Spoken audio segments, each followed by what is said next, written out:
What a life, eh, freak? 1 minute you're playing 21 and horse on the courts in Harlem, and the next moment you're in the showroom, configuring the gunmetal and graphite exterior of your luxury car and your iPad mini. Oh, I bet you get a crazy crowd when you drive that car around the block in the old neighborhood, huh? Yeah, I'm living the dream. Mad pandemonium. But folks from back around the way are real proud of me. Yeah, I hear you. Local kid makes good. You know, it kind of reminds me of when I took my tech stock public and I rang the New York Stock Exchange bell, and my mom's friends called her up and said, "Maggie, is that your son on Bloomberg News this morning ringing the bell?" And my mom says, "Yes, sirree, Bob, it was him." That was a great moment, freak. And you know, our lives are like a pearl necklace of great moments, all strung together with the finest silk thread of memories. And we have to be very careful how we cultivate those pearls and we thread that necklace. Does this meeting by any chance have to do with Vic Van Leer? I grew up in the burbs, freak. I wasn't poor, upper middle class, comfortable. My daddy worked as an accountant for one of the largest insurance firms in the country. Smart with his money. Mom didn't have to work. I went to boarding school. And my dad died of a heart attack when I was a freshman at MIT. I was a movie geek, wanted to be a civil engineer, but I made my fortune by becoming a hybrid of both those interests. My dad didn't want me to be an accountant. Oh, listen to this. My best friend was a guy named Isidore. Yeah, we called him Izzy. He was one of the smartest human beings I have ever met in my life. I mean, Izzy was taking second-year college calculus courses as a high school sophomore, right? Straight A student, full ride to MIT. Izzy had the world at his fingertips.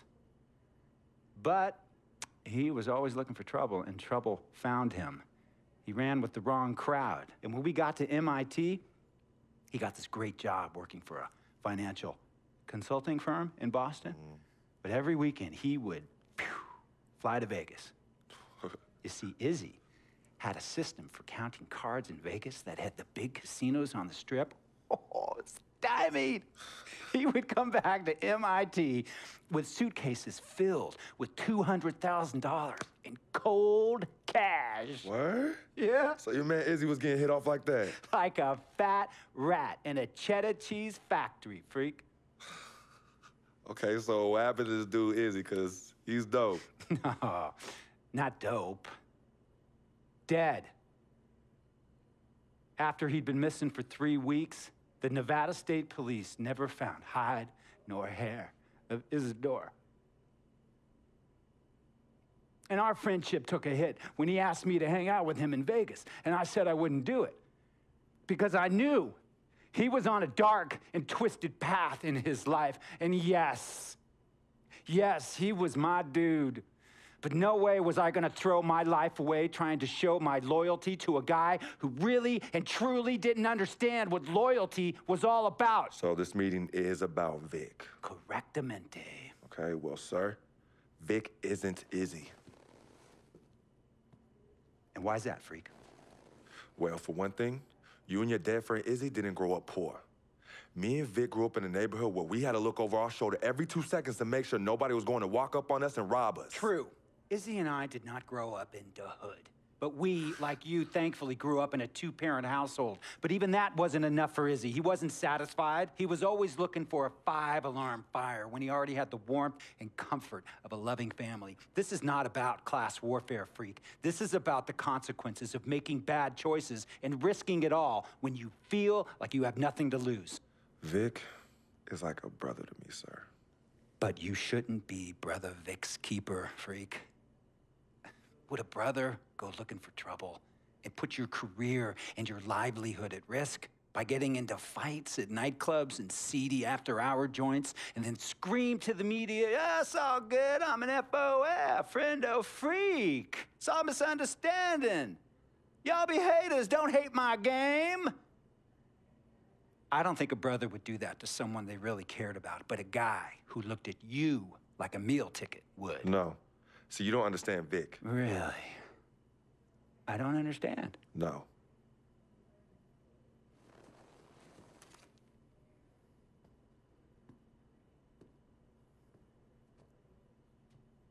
Look, man, it was a misunderstanding with the guy in the next VIP booth. His honey started flirting with me, so naturally I started flirting back. Next thing I know, Captain Cornball's off my grill piece beefing. Next thing he know, he got a 2-piece and a biscuit on his left eye. Hey, I don't know who hit him. And it damn sure wasn't me.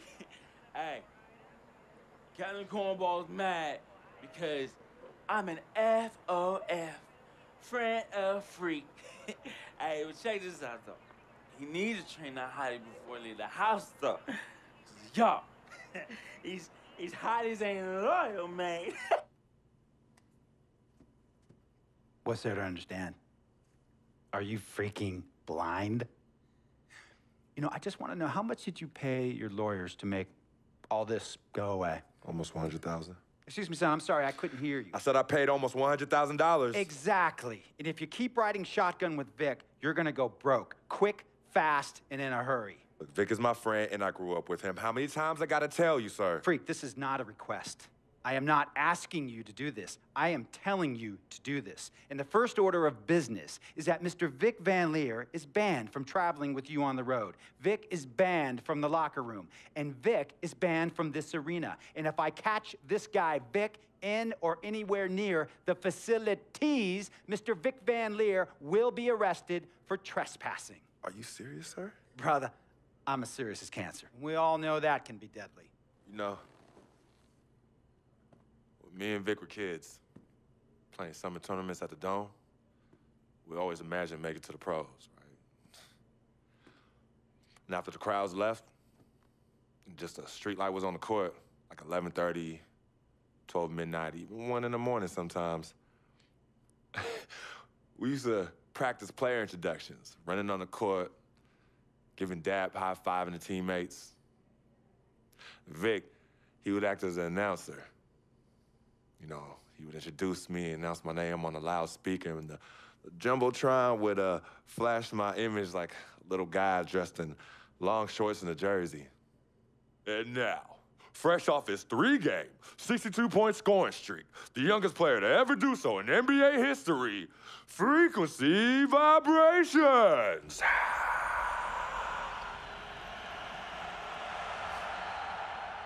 So me and Vic would sit in those empty bleachers at the Dome and dream like nobody's business. And now I'm living a dream. For real. And in so many ways, Vic was part of that.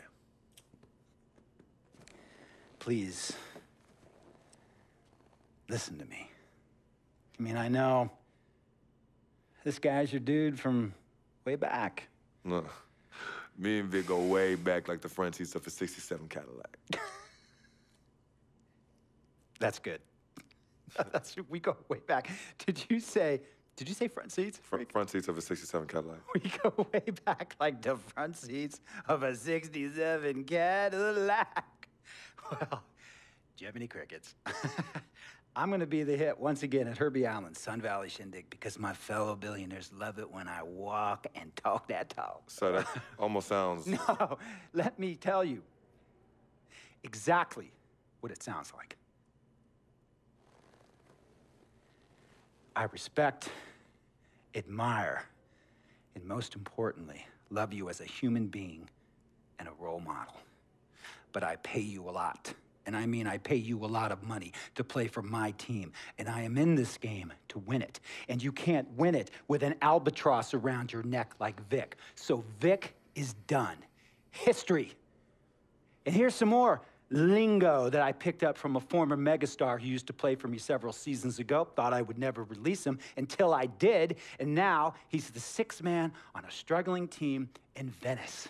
And yeah, I'm talking Venice with the canals and the gondolas and Harry's Bar, not the street ballers next to the fortune tellers on the beach in Cali.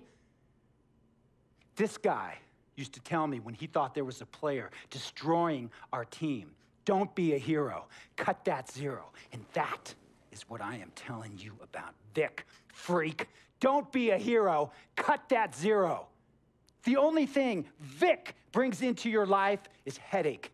and unwanted and unnecessary negative attention, and it will begin to affect your mindset. And when it affects your mindset, it's gonna affect your play. And when it affects your play, it's gonna affect my team. And when it affects my team, it's gonna affect my money. And if it affects my money, Google Translate will become your new freaking friend. I want a championship ring, freak, and I want you to help me get that ring. And banners after banners hanging from the rafters in this arena. So, freak, hear me clearly and hear me good.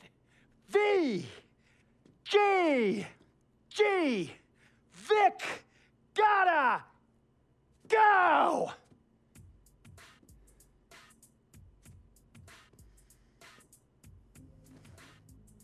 Handle your business. And remember, that contract you signed contains a morality clause, a very important clause that revolves around your conduct on and off the court, and how it can negatively impact my team. Now, I don't want you to have to learn Italian or Croatian as a second language. And hey, playing pro ball overseas, there's nothing wrong with that. But the arenas are nothing like this, nor will the money be the same. And on top of all of that, this is the US of A, the greatest freaking country in the world. Ask yourself, is Vic worth all that? Think about it. Think long, think wrong.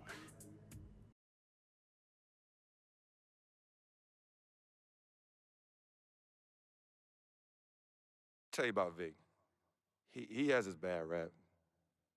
It's not, and I understand some of his judgments might shadow his actual character. He's not that at all. Man, Vic, let me tell you something.